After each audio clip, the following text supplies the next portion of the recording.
nayebi ki bobaye bolobi meske makambo yango ndenge biso oza ozela eske oyo ekomi yo nde yango. Oui, boza la raison, mais nalingi na rappele bino eloko moko ya motuya. On a perdu la bataille et non la guerre. Wana naza korassurer bino, vous êtes sûr que soki tosali dialogue Rwanda tiki kobundisa biso alobi bon bakongolais lokola basali dialogue ngai na bango bitumba ekozalaka lisusu te ngai namoni Saint Thomas oyo nzambe alakisi yango kutu mikolo ezo ya awa. Saint Thomas nanga baboma ye eri esanga nanga baboma ye mutu magloire paluku nanu babo sangola liwa nene na ye abi nanga bakoboma ye mikolo ezo ya awa. Soki babomi nanga ça suivra na humiliation ya régime à Kagame. Kagame, donc avant régime na ekoya, à cause de la humilié comme jamais auparavant. Et puis bah Congolais tout bagendo quoi ça régime ya Kagame, ainsi dit l'Éternel, zombie qui n'a papier comment.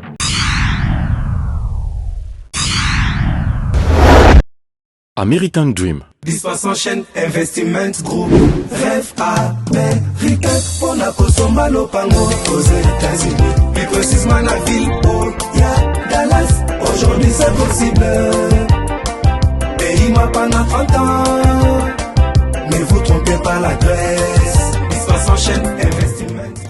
Voulez-vous acquérir une maison aux États-Unis? L'agence immobilière Dispensation Investment Group d'Elite Global, basée à Dallas, vous en donne l'opportunité. Il vous suffit de verser à la banque pour acquérir une propriété que vous payerez progressivement pendant 30 ans. Oui, vous avez bien entendu, pendant 30 ans. Contactez-nous au +1 737 420 80 84, au +1 469 720 60 93 ou au +1 737 548 51.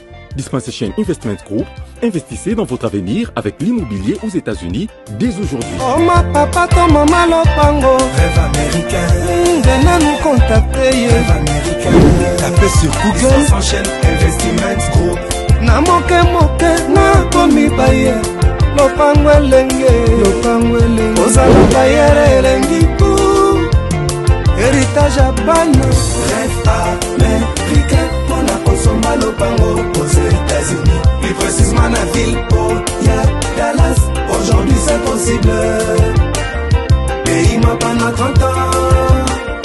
Ne vous trompez pas l'adresse. Dispensant chaîne Investment. Lotaka Music Band International.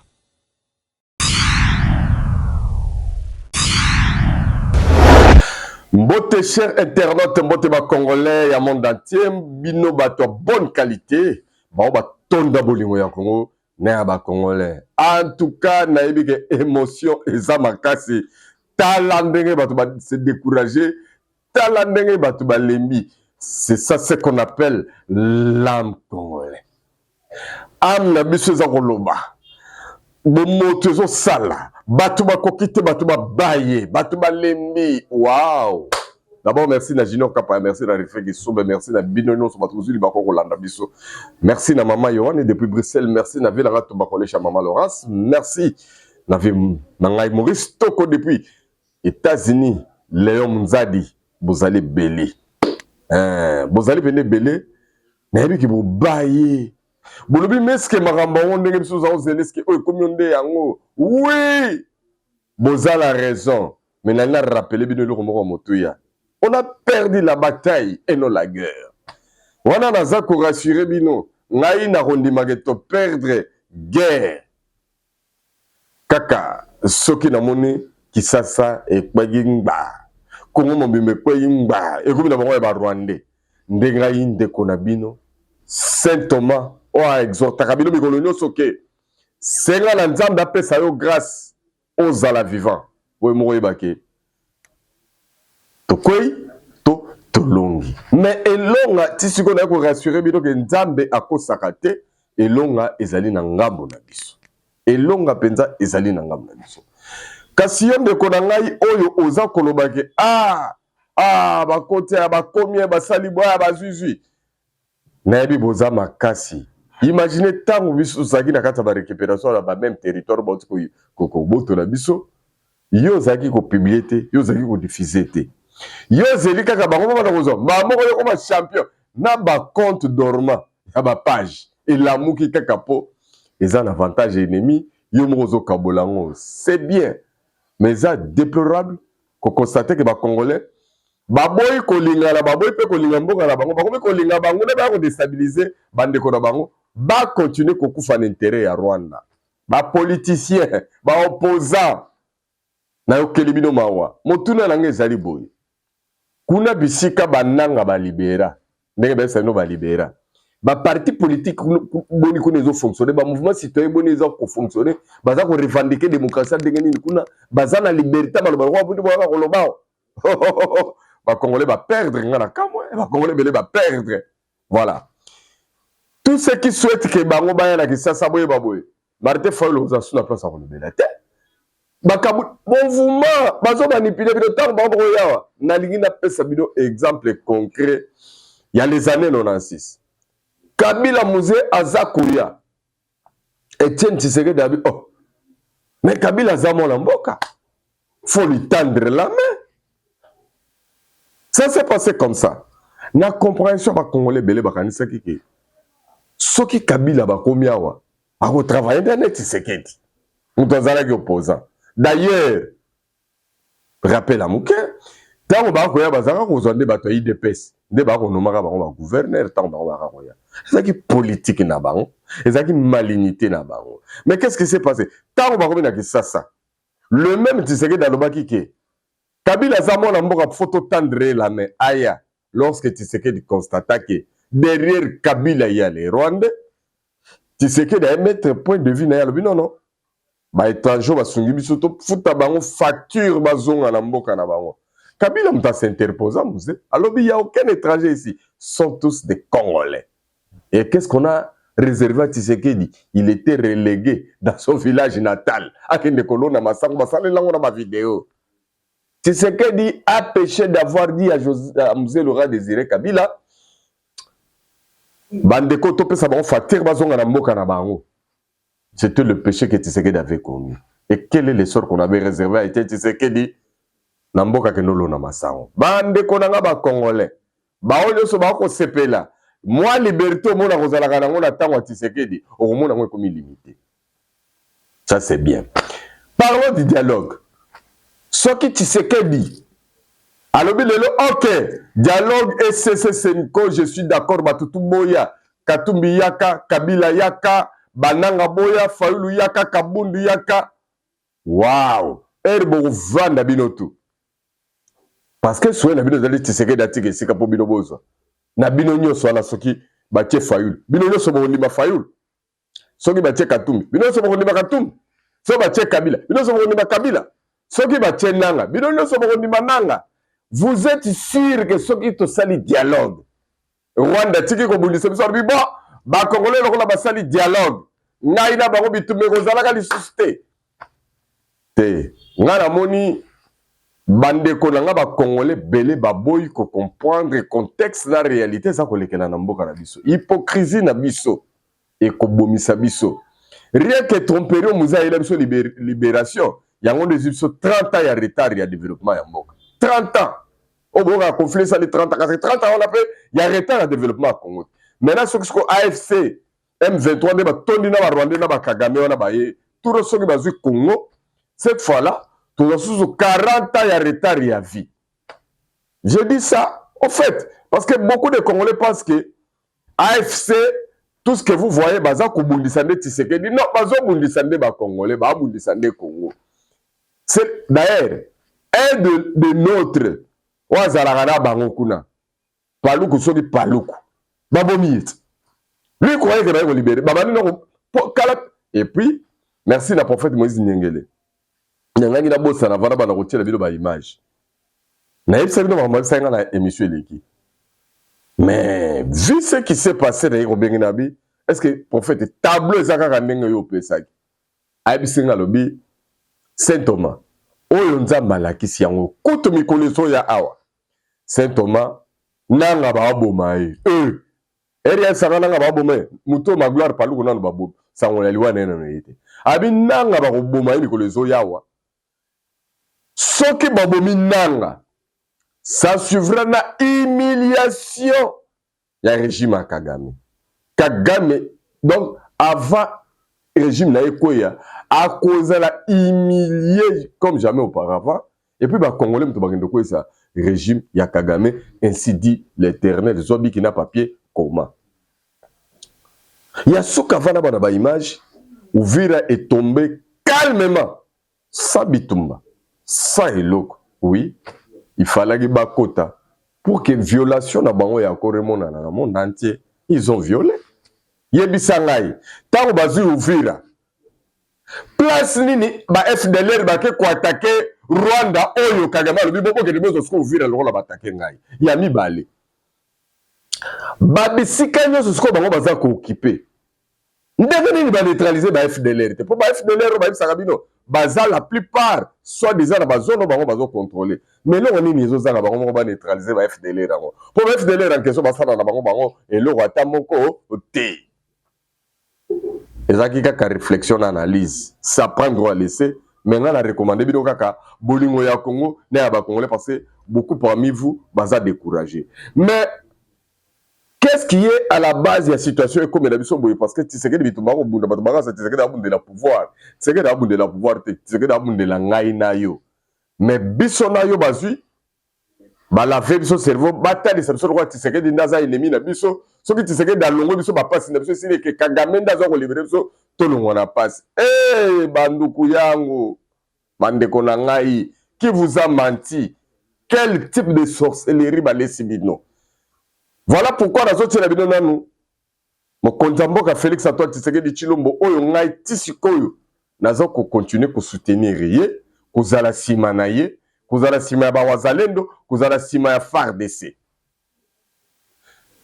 pe Congo mobimba bandeko na nganyo soto zala sima na bango parce que totikali kana bango nde bazo symboliser Congo ba wana mususu baza na bango na kati ya makambo ya Congo te ba na kati ya division ya Congo fo ekabwana yo zoyeba te. Mais la question vérité. Bah, ça veut dire que tu sais que changer constitution. Bon, bah, on va aller fédéralisme. Parce que la constitution, ils ont prôné fédéralisme. Pourquoi tout le monde ne comprend pas ce qui se passe? Waouh, bah, Congolais. Alors, Kapaya, Tindike la personne autour nous, Félix Antoine Tshisekedi Tshilombo, Aza pour expliquer à Congolais comment bah infiltrer Bisso. C'est parti.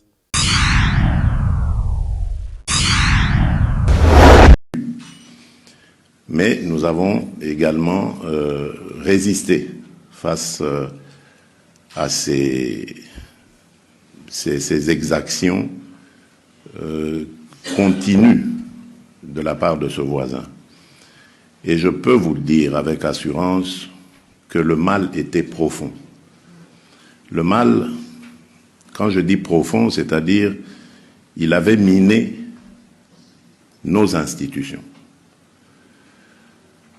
Cette guerre, si elle a duré aussi longtemps, c'est parce qu'elle prend ses racines dans notre pays, dans nos institutions. Donc ce que nous faisons est vraiment un véritable déboulonnage. Nous sommes non seulement en train de mettre en sécurité, définitivement d'ailleurs, je l'espère, nos compatriotes de l'Est qui ont payé un lourd tribut à cela, mais nous sommes aussi en même temps en train de mettre fin à cette infiltration dont nous avons été victimes pendant près de 30 ans maintenant. Car comme vous le savez...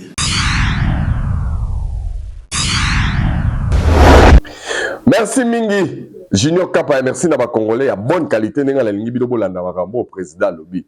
Oza ya mauvaise qualité, oza mto akondima muke. Tu peux zapper, tu peux partir, mais nous, on est là.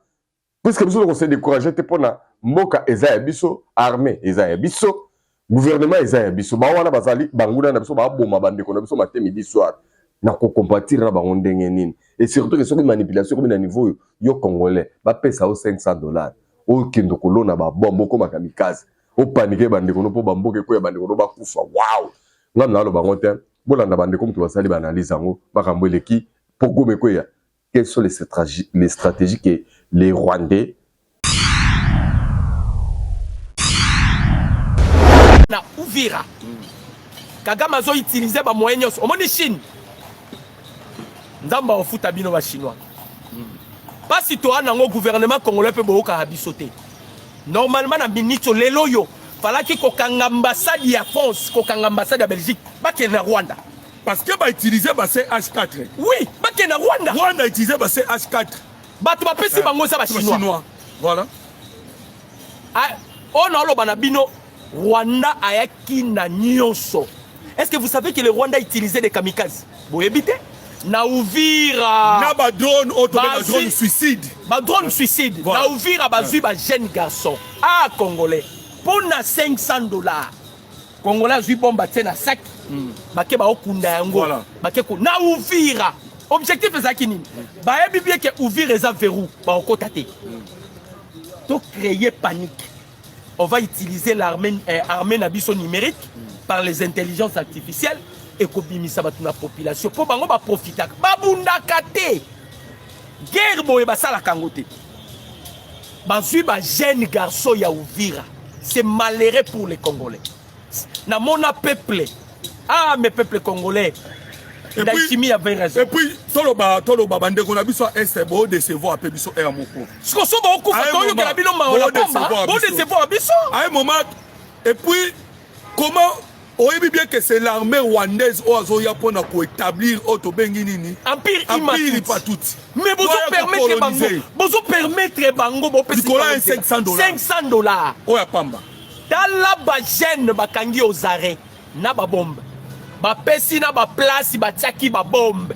Bisusu kute bombarder ba jeune. Et puis il faut que ça ba congolais. Je pense que na ba commentaire so bo commenter aux ala mingi. Bravo na armée burundaise. Parce que armée burundaise. Mais celle mutozo sunga biso Ndaishimi. Il a utilisé ba commando spécial na ba yé ne ba longoli ba bombe wana. Ndaishimi, Evariste Ndaishimi. Oui, mais pourquoi Burundi a l'ingité Uvira Koya? Parce qu'à côté des militaires, il fallait qu'il va frapper les Américains. On peut savoir une information vraie. Les Américains, Paul Kagame a zoluka guerre à la régionale pour justifier ma criminalité. Negazawana déjà, Aza Mutoyo, Kalamingite Makamunez aussi là. Mais Alinga Kendeye, mon côté, a préparé Kendena Batu. C'est-à-dire, Alinga créer trouble dans la région à Grand Lac. Bon, qui n'est pas président, Belé a payé comme Koloba. Donc, Kagame veut créer trouble. Oh, nous sommes pour le langage. Il y a Macron. Et pardon, il y a Donald Trump. Bato va commettre des crimes. Les États-Unis ont dit qu'ils vont poursuivre. Pour Paul Kagame, à ce pays-là, il a le langage. Voilà pourquoi Boyoka qui a l'obaki. Cet accord est ciblé car Rwanda n'est pas. Ce qu'on dit, c'est que pourquoi Kagame qui a gagné l'accord, il continue à faire la guerre? Hein? Kagame qui vient de rapporter l'accord. Mais comment Kagame continue à faire la guerre? Ah non, la Chine a télémi derrière le Rwanda. Pour Nanini. Document qui n'a pas Mukonzamboka moni ba traître. Chef de l'État a continué la chinois. Bino pe ba chinois bozana Kinshasa to benga na bino. Tozo benga na bino. Ah nengeza boye, nous le peuple congolais nous allons nous mobiliser. Ba belge bozo so problème na biso. Ba français mba liboso to tumbaki ambassade non. Ya mbalo eza suko tumbati et kangama. Et kangama nous allons en finir avec ma français. Ba pesi Kagame pena que non kende. Comment un sénateur belge ose sa rapport obi c'est une bonne nouvelle. C'est une bonne nouvelle ouvrir Ekoué. Or que armée numérique. Armée numérique. Et puis il appelle IA. Alors, vous comprenez que Mamuto Ebsa Kibino Yangoana. Mais surprise à mon nezanine. Moi je vais atteindre l'objectif au Banango Ezate. Parce que région Mobimba tout balamuki. Voilà toko saluer Maman Samia. Maman Samia a comprendre que Bitumba Tshisekedi azali kobunda. Bitumba la RDC azali kobunda, ezali Bitumba susukara ya Congo te. Et comme Bitumba ya région Mobimba. Voilà pourquoi au monaki Tanzanie a tindaki à peu près 3 brigades. On a quoi qu'on renforcer Burundi. Parce que tu as vu déjà que Paul Kagame a et l'ongona ba français ndenge de Dr Lobby et puis même ba chinois baza inquiet parce que baza na besoin ba minéraux. Le président Tshisekedi na minute a bloqué bango tellement bloqué bango ba chinois baza na kanda en ce moment. Les armes nyonso bomoni ba M23 buni nango ba buni mbalo na ba armes ba jeté bandeko. Ils ont massacré nos frères par les armes sophistiquées. D'ailleurs, par rapport, il y a des experts en Nations Unies qui ont dit lobby. Rapport wane la qui c'est très bien. Na ba origine na ba arme. Nini yindi kuna, nini koti kuna, nini komeli kuna. Pero Luara, di kamunini kalate bolingi bozo pouvoir. Ozo déranger bato ba soutenir rais pour nani. Vous êtes les foufous de même badi, vous êtes là pour manipuler vos frères congolais au détriment des étrangers. Qu'est-ce que vous voulez encore? Et nous, nous avons des théâtre pour là. Nous avons des commentaires, waouh, qui vous dit ça? Tromperie. C'est ce que Joseph Kabila aussi a utilisé avec Kagame. C'est-à-dire que fidèle. Joseph Kabila. Joseph Kabila est congolais, James Kabarebe rwandais. Or Joseph Kabila est rwandais.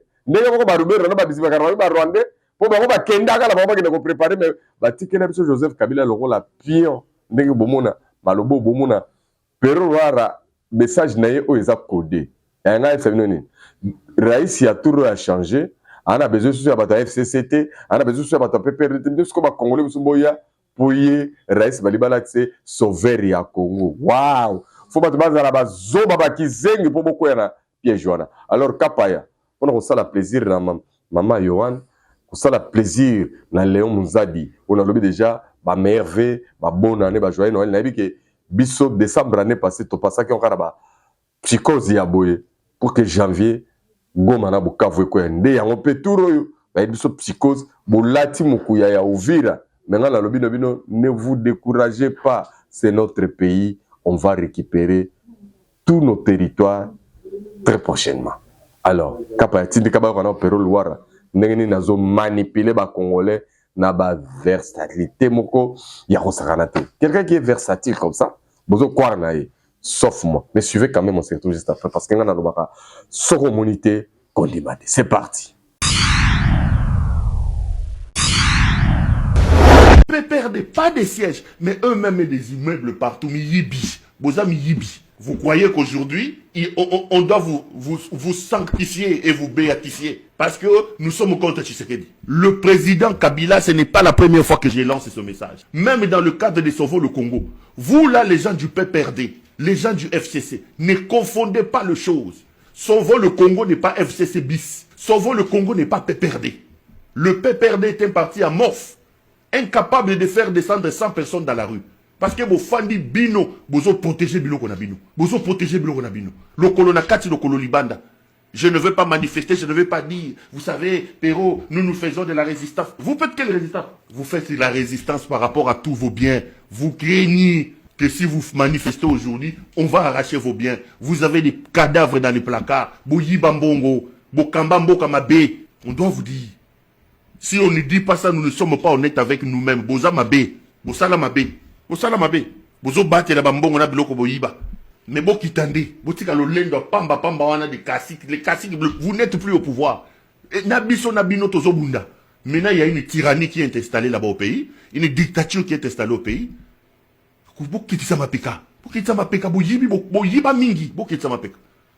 Le président Kabila, je le répète, chaque fois que j'ai l'occasion de vous le dire, les Congolais ne veulent plus de ces classiques-là.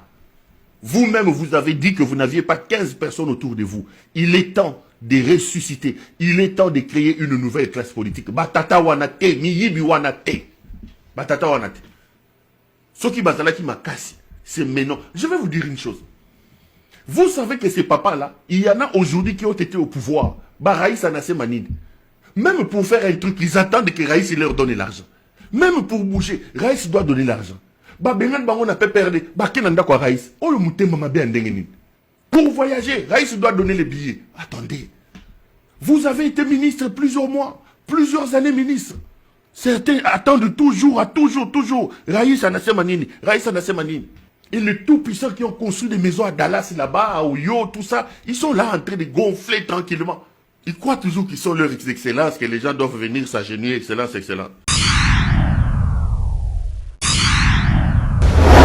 Merci Nabino ba Congolais bonne qualité, bo baisser braté, bo bangaté, bo lengaté, Dieu est au contrôle. Merci na Junior Kapaya, merci na Refé Kisombe, merci na ba Congolais nous sont bonne qualité, merci na Maman Yohan, merci na grande sœur chérie Ngalola Annie, depuis quelque part batoyo, na minute baza affecté makasi ba lembi na makamezo koma, mais les ténèbres ne régneront pas toujours. Ngam na zo ibsabinongo et vous verrez ça les jours à venir. Parce que ngai nana kondima mais yo kondima no ezamke toutefois bolingo ya Congolais ba Congolais kola batela bino apambola bino bye bye. American Dream. Dispersion chaîne Investiment Group. Rêve américain pour na kosomba lopango aux États-Unis. Plus précisément la ville où y a Dallas. Aujourd'hui c'est possible. Pays moi pendant 30 ans. Ne vous trompez pas l'adresse. Chaîne Investiment Group. Voulez-vous acquérir une maison aux États-Unis? L'agence immobilière Dispensation Investment Group d'Elite Global, basée à Dallas, vous en donne l'opportunité. Il vous suffit de verser à la banque pour acquérir une propriété que vous payerez progressivement pendant 30 ans. Oui, vous avez bien entendu, pendant 30 ans. Contactez-nous au +1 737 420 80 84, au +1 469 720 60 93 ou au +1 737 548 51. Dispensation Investment Group, investissez dans votre avenir avec l'immobilier aux États-Unis dès aujourd'hui. Oh ma papa, ton maman lopango. Rêve américain. Venez nous contacter. Rêve américain. Tapez sur Google. Dispensation Investment Group. Na moke na komi baye. Lopango elenge. Ozala bayere elengi pou. Héritage à banyo.